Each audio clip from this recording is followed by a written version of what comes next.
Alright, so I've made taper candles before using molds and they turned out so perfect. I will leave that linked here if you would like to see.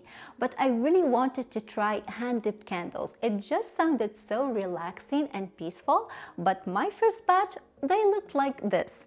Lumpy, uneven, and just not quite what I had in mind. So I went back, fixed a few things, and now they look like this.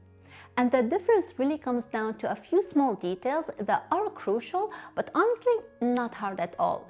In this video, I'm going to show you exactly how to make hand-dipped beeswax candles step by step and how to get that polished, even finish every time. Now before we start, let me show you what I'm using. First, I have a deep wax melter.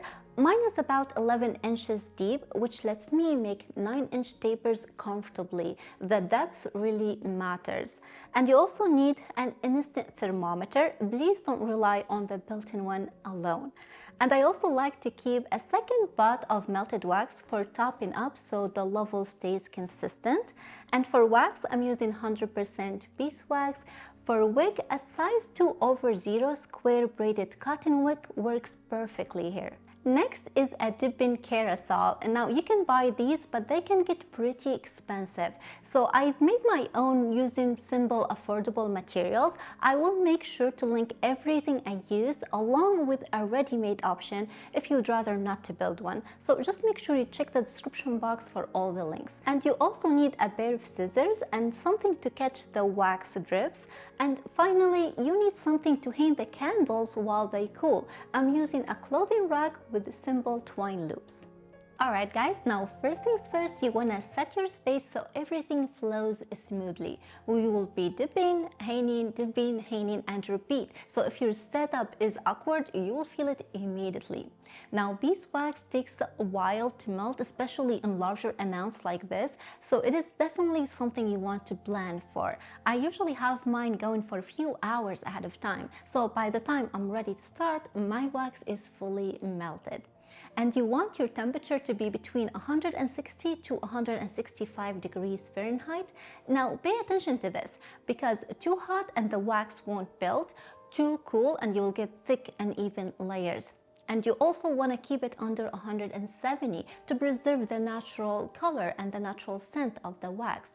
And this is where your instant thermometer comes in, because even with a built-in temperature control, I have found the actual temperature of the wax inside can vary quite a bit. So I check occasionally and adjust as needed to keep things consistent.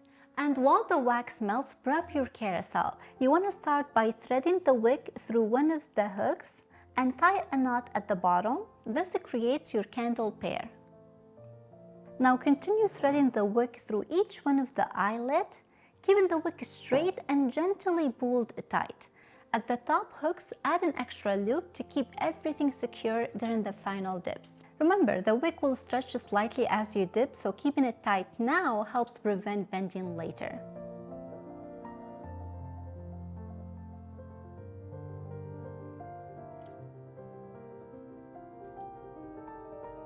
Once you reach the end, tie another knot at the bottom, trim the excess, and repeat for the rest. Alright, now my wax is at 165 degrees Fahrenheit. Now I'm going to lower my carousel into the wax, nice and smooth. Make sure your hand is straight and steady.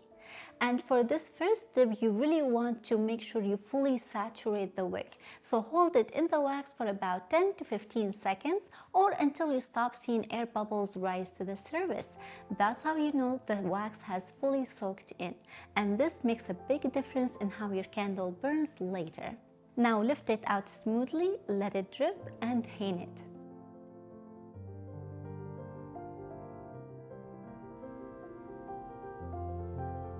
And just so you know, this first layer looks very thin, and that's completely normal. This is just your base. Alright, now before we go in for the second dip, let's talk about timing, because that's what controls everything. If you dip too soon, the layer you just added will melt right off. If you wait too long, the layers won't bond properly. So what you're looking for is that in-between stage, where the wax is set but still slightly warm. For me, that's usually about 2 to 3 minutes. Remember, beeswax hardens fast, so it doesn't take long.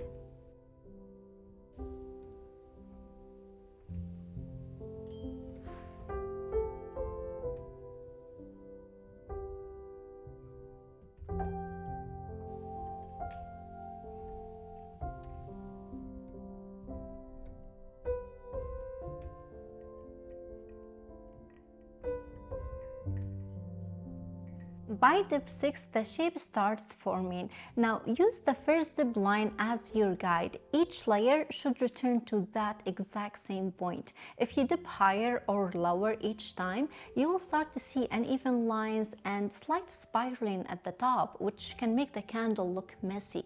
But when you stay consistent and you hit that line every single time, you get a clean professional taper.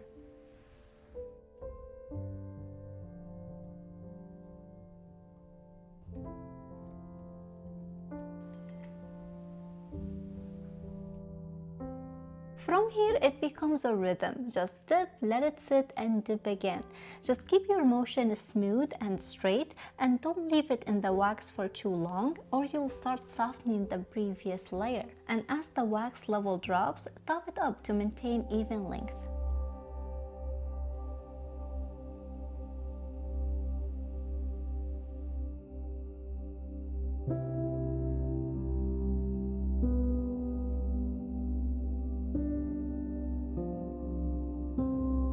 Around dip 12, as the candles start getting thicker and while they are slightly warm and still pliable, I like to take a moment here to make sure everything is completely straight before moving on to the final dips. Towards the bottom, mine tends to bend inward, so I just use my hand to gently work it back out.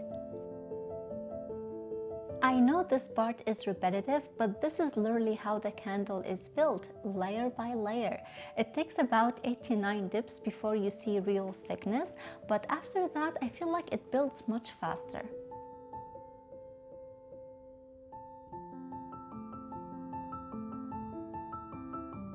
Okay, around dip 15, the candles are almost finished now, and they are thick enough to set their final shape. At this point, you have two options depending on the style you want. If you prefer a flat bottom, leave them attached and finish all your dips first. But if you prefer more of a natural tapered look, cut them free now. I personally like to cut them here and let the final few dips shape the bottom naturally.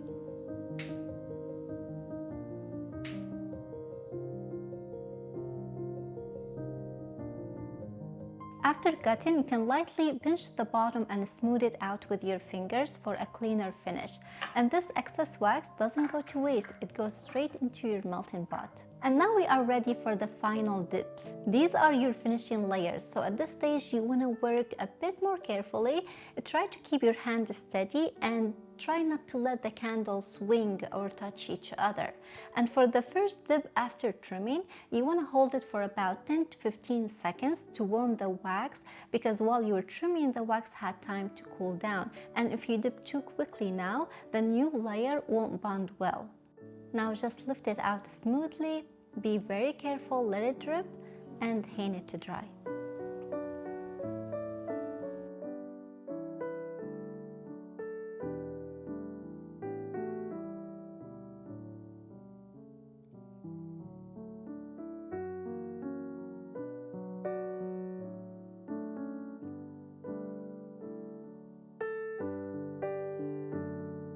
Now, how you know when your candles are done? For me, usually that's around 16 to 18 dips total. One thing to keep in mind is that beeswax candles shrink slightly as they cool, about like 5 to 10%. So I like to make them a bit thicker than needed.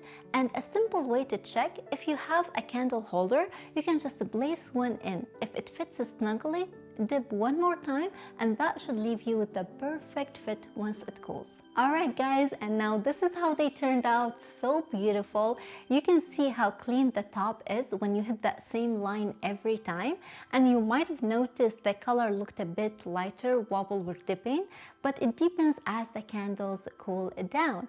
And I just love how each one is so unique. They're not all exactly the same, which makes them feel truly handmade. Just give them about 24 to 48 hours before burning, and then they are good to go. Let's light up one. And the taper bottom doesn't only make the candle look more natural, but you can also melt this part to help the candle sit more securely in the holder. It burns so clean and slow with that beautiful sweet honey scent. Honestly, once you make these, store-bought candles just don't compare. If you take anything from this video, it's just keep it simple. Watch your temperature, don't rush the dips, and stay consistent with your timing and line. The rest comes with practice. But that's all I got for you guys today. I really hope that you all enjoyed this video and found it helpful. If you did, please thumbs it up, consider subscribing. Thank you so much for watching, and I'll see you in the next one. Bye!